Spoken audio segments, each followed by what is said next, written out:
Pandemic influenza has arrived in the United States. Good afternoon, I'm Rick Young for GNN. Less than 7 weeks after the deadly disease appeared in Thailand, U.S. health authorities are seeing their first case in New York City. GNN has learned that authorities confirmed the disease in a traveler who recently returned from Hanoi by way of Paris. Cases are also suspected in Atlanta, Chicago, Honolulu, and Los Angeles, but none have been officially confirmed. Joining us now to talk about the pandemic's impact and the global response are GNN foreign correspondent Brenna McDonough and our national security correspondent John Wolf. The international community has been contending with this disease for some time now. Brenna, I suppose it's no surprise that the U.S. has finally been affected. That's true, Rick. Despite the international community's containment efforts, this virus acquired the capability to efficiently transmit between humans. Once that happened, a pandemic was inevitable. The disease quickly spread throughout Southeast Asia, and cases have now been confirmed in Asia, Europe, Africa, and North America. Rick, the U.S. has been expecting this for some time.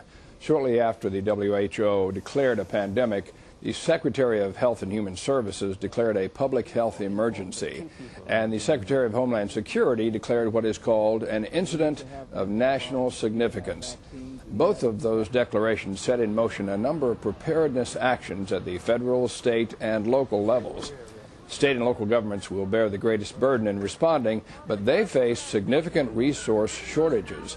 Regrettably, federal assistance won't come close to meeting their needs. What kinds of assistance are they requesting? They want federal assistance in screening international travelers, and they're requesting antiviral drugs and medical supplies from the Strategic National Stockpile.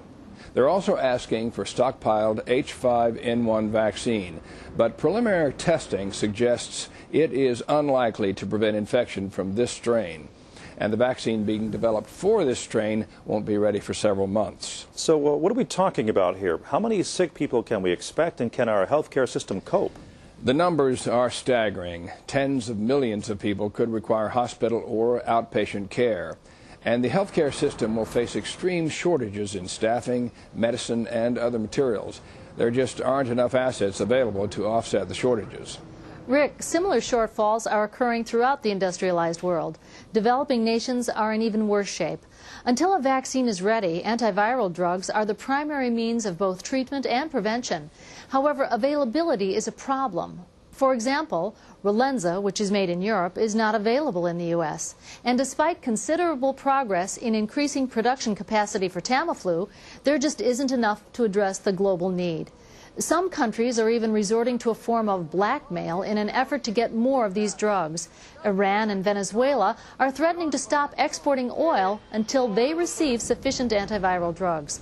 Counterfeit drugs also continue to be a major concern. Is the pandemic affecting U.S. national security interests? Inevitably, it will have some effect. The Defense Department is concerned about increased numbers of infections among our deployed forces, as well as those of allies and coalition partners.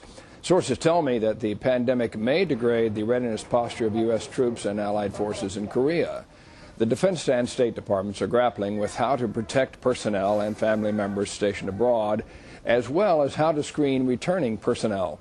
And despite our own problems with illness here at home, I think it's likely that other countries will increasingly turn to the U.S. for leadership and support over the course of the pandemic. It's just unclear how much support we will actually be able to provide. We've learned that Interpol recently warned of a potential threat to vaccine production facilities in Europe. What's being done to address this threat? The warning came after authorities learned that groups affiliated with al-Qaeda may have been planning to attack drug production facilities belonging to Roche and GlaxoSmithKline. Security has been beefed up at the GSK facility in Germany, but I haven't heard what's been done at Roche. We have to take a break in just a moment, but I want to quickly address the pandemic's effect on the economy. Well, trade and transportation network disruptions have had cascading effects on other sectors. Regional markets have been declining for weeks. Certain stocks are dropping at an alarming rate, and trading volume is down.